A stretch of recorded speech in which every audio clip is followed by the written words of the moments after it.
that same basis to something like Loving versus Virginia, the Supreme Court case that legalized interracial marriage? So when it comes to issues, you can't have it both ways. When you want that diversity to shine within our federal system, there are going to be rules and proceedings. They're going to be out of sync with maybe what other states would do. It's the beauty of the system, and that's where the differences among points of view in our 50 states ought to express themselves. And I'm not saying that rule would apply in general, depending on the topic, but it should mostly be in general, because it's hard to have it on issues that you just are interested in when you deny it for others with a different point of view.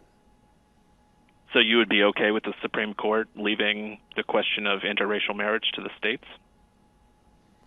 Yes, I think that that's something that if you're not wanting the Supreme Court to weigh in on issues like that, you're not going to be able to have your cake and eat it too. I think that's hypocritical. So this piece of garbage is Republican Senator Mike Braun from Indiana, and I try not to make these videos too personal and just stick to the facts, but I feel like an exception can be made when the person you're dealing with is an actual piece of garbage. Here, Braun had suggested that he doesn't want an activist judge, which is what Republicans say whenever a Democrat's been nominated to the court. Of course, when far-right ideologues on the court ban abortions despite swearing up and down that Roe is settled law, well, that's okay because they're textualists. They're constitutionalists. But a Democrat nominates someone? Hey now, we don't want any activist judges up there. And so just like Braun is suggesting that Roe was wrongly decided and that the Supreme Court should never have been allowed to rule that American women have a right to a safe and legal abortion in the US, the natural progression here clearly is that the Supreme Court was also wrong to legalize interracial marriage. Marriage between two people of different races. Like, what year is it? But hey, don't worry, because later in the Q&A, Braun said, "I condemn racism in any form." Phew! I almost thought that he was being racist when he said that there should be no federal rights for interracial couples to have the right to marry each other in the year 2022, but luckily, he clarified by reminding us that he's actually not racist. I should probably note too that this asinine comment came during Judge Ketanji Brown Jackson's confirmation hearing.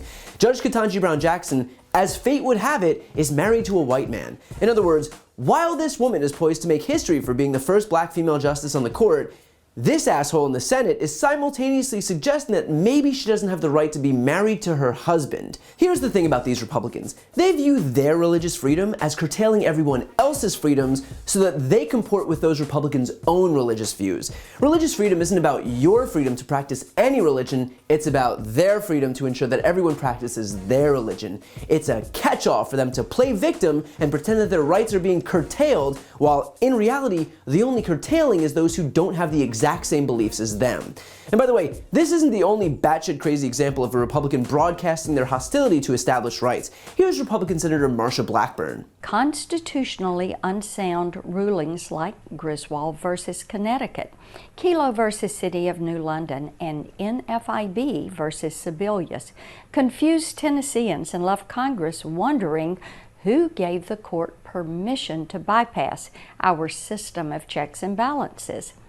It is the 11th hour, and where Judge Jackson stands on the Constitution remains a secret. Griswold v. Connecticut legalized contraception between couples in the privacy of their own home. She thinks that was wrong. Here's Republican Senator John Cornyn. Do you see that when the Supreme Court makes a dramatic pronouncement about the invalidity of state marriage laws, that it will inevitably set in conflict between those who ascribe to the Supreme Court's edict and those who have a firmly held religious belief that marriage is between a man and a woman? Well, Senator, these issues are being litigated, as you know, throughout the courts as people raise issues. And so I'm limited in what I can say about them. I'm aware that there are cases. No, I'm not asking you to decide a case or predict how you would decide in the future. I'm just asking, isn't it apparent that when the Supreme Court decides that something that is not even in the Constitution is a fundamental right, and no state can pass any law that conflicts with the Supreme Court's edict, particularly in an area where people have sincerely held religious beliefs, doesn't that necessarily create a conflict between what people may believe is a matter of their religious doctrine or faith and what the federal government says is the law of the land?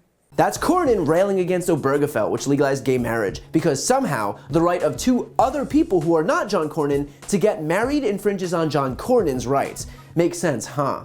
The very simple fact is this, and I hope you're listening regardless of your political affiliation.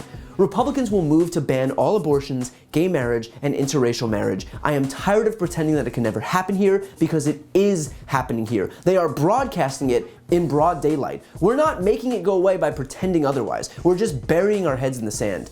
This is what they will do. This is the warning. If you think that gay people should have the right to marry each other, vote for Democrats. If you think black people and white people should be able to marry each other, vote for Democrats. If you think couples should be able to use contraception in the bedroom, vote for Democrats. If you think women should have the right to a safe and legal abortion in the United States, vote for Democrats. You can pretend that the upcoming elections aren't about these things, but they are. They are because these people just came out and said as much. The Republican Party doesn't stand for fiscal responsibility or family values or states' rights. They want a white Christian ethno-state. They could not make it more obvious if they tattooed it on their foreheads. And as for Mike Braun, who woke up today while a more than qualified Judge Ketanji Brown Jackson took to the floor and decided to share his opinion that she nor the untold number of interracial couples should have the right to marry the person they love, I'm sorry, I really do try not to curse on these videos, but fuck that guy.